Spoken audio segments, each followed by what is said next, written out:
I'm so glad you're here. Welcome to the Dragon is Rising podcast, the channel for audacious women who are not satisfied with skin-deep rah-rah fluff, but are craving real talk, authentic voices, and deep feminine wisdom. Who don't let themselves be stopped by difficulty and darkness, but use it as fuel for their growth and evolution. Who don't take "you can't" for an answer. Topics are ranging from personal growth to spirituality, leadership, out-of-the-box entrepreneurship, conscious motherhood, holistic health, trauma integration, true intimacy, and the real deep stuff. If you vibe with this, I'd love it if you joined our magical sisterhood. To stay connected, do these two things. 1. Subscribe to our YouTube channel so you don't miss any episodes. 2. Opt into our newsletter for free access to powerful resources to unleash your magic at dragonessrising.com. And if you love the podcast, let me know your favorite takeaways in the comments and share it with other like-hearted sisters. I'm your host, Christiane Peneser, founder of Dragon is Rising, the School of Deeper Womanness. Let's dive in. Can we teach something that we're still working on in ourselves?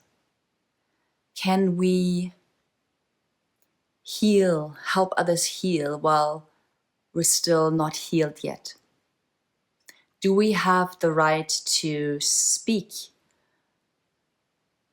as we're struggling, as we're going through things? Do we have anything of value to share while we're falling down on our noses every day and get back up? First of all, I would say that the question itself is already not the right question. It's suggesting that we shouldn't struggle anymore, that there will be an end, that there will be perfection, that there will be perfect health and healing and evolution without making mistakes. So we actually are already getting in trouble as we are asking this question. Because then we get trapped into a thinking we shouldn't be this way, and that we have nothing to share of value till we're perfect. When I came to Canada, I took on my first work for my work visa as a kinder music teacher. And it was musical, but it wasn't really like what I was going for in life. I was studying philosophy and literature and drama, and didn't ever see myself as a music teacher. But I needed a job for the work visa. I wanted to be here to be with my now husband. And I applied for the job. I went to the interview and I got the job. And I knew piano well enough. I could sing well enough and knew English well enough. And then my boss suggested I should add guitar to it and offer guitar lessons to the kids. And I was like, well, but I'm just learning myself. I'm taking lessons myself. I can't play much. And she said, yeah, but you can be 2 steps ahead of that little boy. You can teach him. And I thought about it, and so I did. And I could. And it didn't matter that I was a master in things. It didn't matter that I was still learning. Maybe I could show him even better because I just learned those things myself, and I could go to that beginner's level myself. And it worked. And her philosophy keeps on, like my boss's philosophy keeps on coming back to me of what she said about that day. So it didn't matter that I just learned it. It didn't matter that I made mistakes myself. It just mattered that I could help that person, that I could teach that person, and I could do that perfectly. So when you think that you are not good enough yet, not ready enough yet, that you have to be perfect in order to help others with what you came to, with your skills, with your seeings, think about it. And I thought that for most of my life, that I'm not ready yet. I have to be better at things. I have to take care of like every flaw before I made it, so to say, before I have the right to speak, before I can help people. And I actually had a reading from a medium about that and about my business many years ago already, I think like probably 7 or 8 years ago. And that medium said the same thing to me. She said that you always think you're not ready, that you have to learn more, but you're ready. You have been ready for a long time. So this might be helpful to you as well. And I've been pondering about that question many times. Can we be a leader, using that word? Can we be an authority? Can we go give workshops, sessions, write a book, go on a podcast, while we're also struggling at the same time? And now I know that we can. And now I know that what we're thinking how it should be is an illusion anyways. That leaders are going through the flames, and not when the fire is out that we have something to share and talk about. It's while you're in the fire. And this way you can help others even better when you are raw, when you are real, when you also share your difficulties and how you move through them. Even if you just move through them the morning off. Like, it might be even more helpful, more relatable if you don't put yourself as untouchable. And for the longest time, I thought it's about being more professional, and many people think that. But actually, the more vulnerable and real and raw you are, and the more you share the process, the more people will be drawn to you and can relate to you. And the more you can help people, because you know exactly what it's like to fall down. You know exactly what it's like when you're not feeling it, when you don't believe in yourself, when you believe the conditioning, when you believe the story, when you believe those bad feelings. And that we're not allowed to make mistakes anymore, that's when we made it, it's simply not true. Like, the mistakes are crucial for the evolution. They bring you so much faster and further than any success of yours.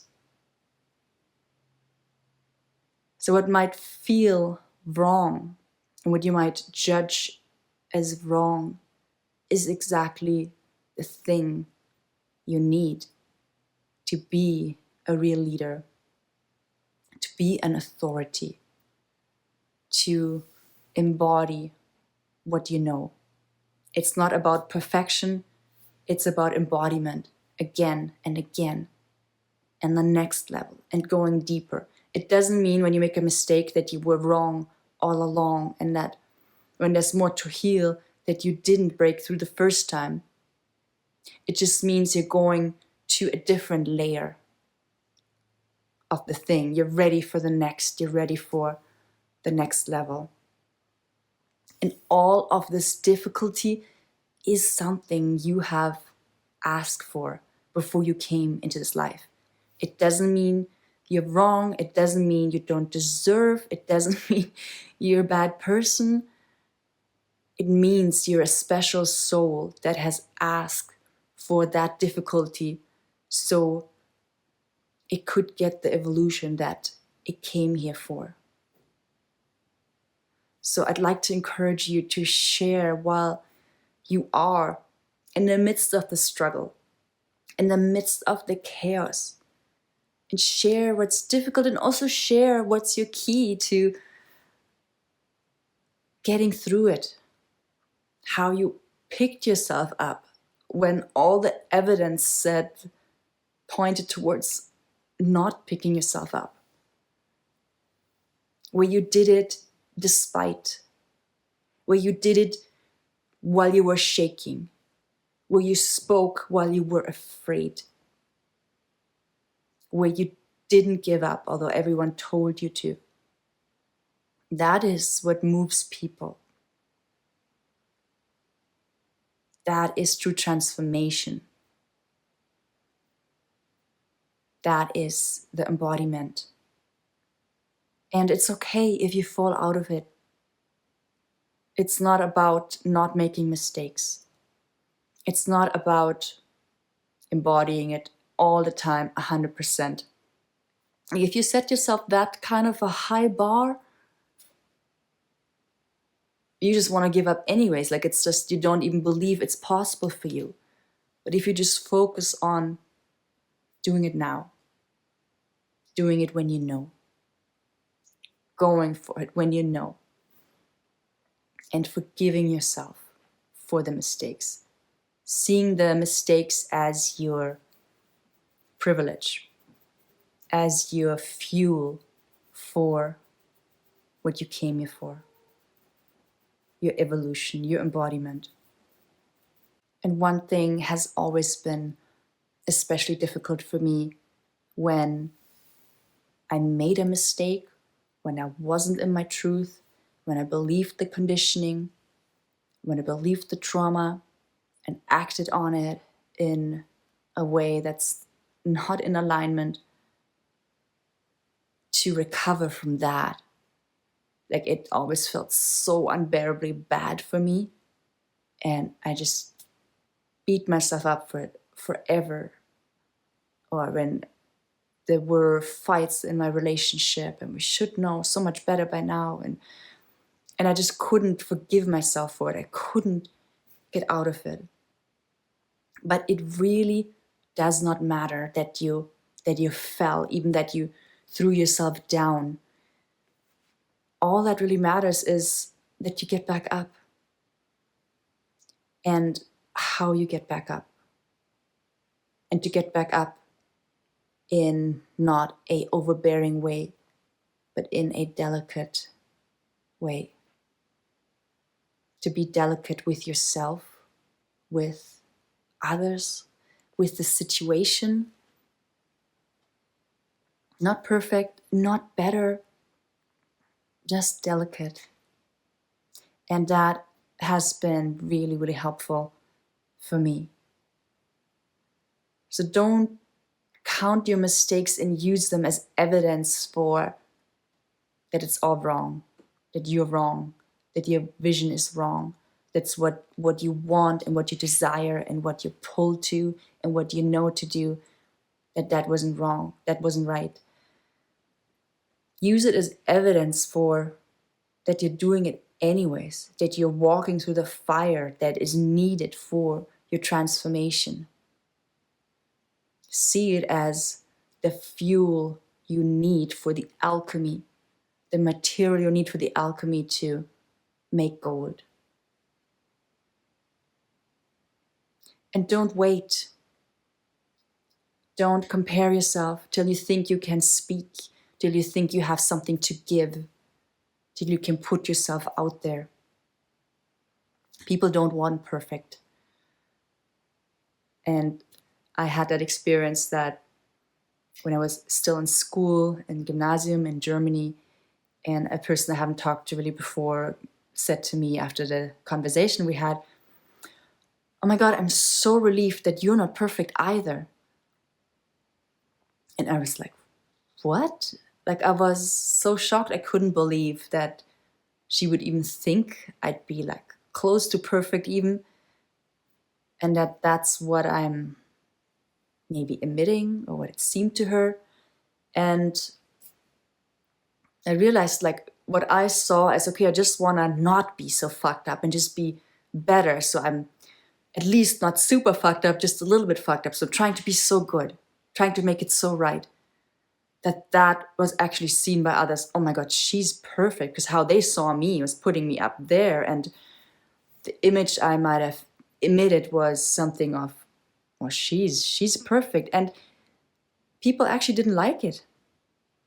People were relieved when they could see I'm human too.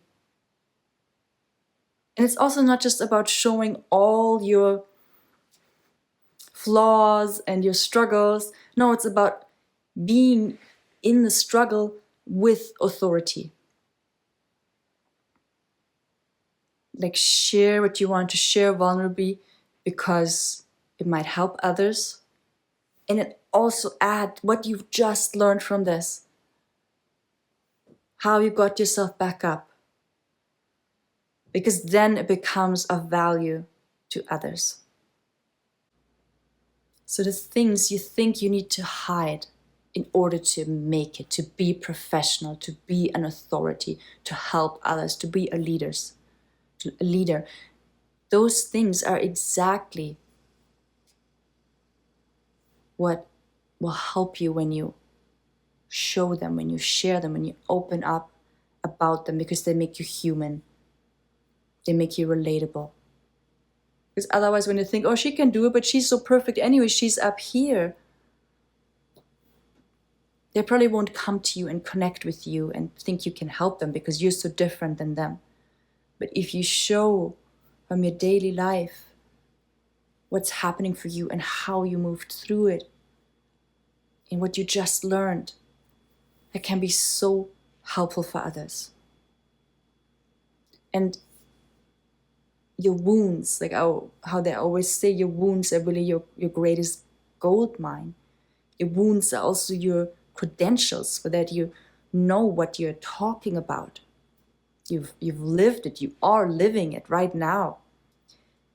And your rawness really is your rebellion, your revolution in a world where everything's supposed to be put together, perfect, polished, flawless, have these cool personalities. And it's something people don't really trust, and for a real reason. So let yourself be you, raw, with all the mistakes, and don't wait to put yourself out there. And if you like this podcast, I would love it if you subscribe to it and become part of this movement of rawness as a rebellion, of women stepping into their true power by being themselves and not hiding anymore. And if you like this, you would love my membership portal for audacious women leaders with daily empowering audios, resonating with what you really are, bringing you back to what you know. Monthly Zoom calls where you can ask questions about anything. There's no topic off the table about feminine leadership, about spiritual awakening, about business, about motherhood in business, about postpartum, such an important period in the life of a woman, about real sexuality, about relationships, about holistic health. So bring your questions on any of these topics. And it's on my website, dragonessrising.com, or just comment below and I'll send you the link. See you next time.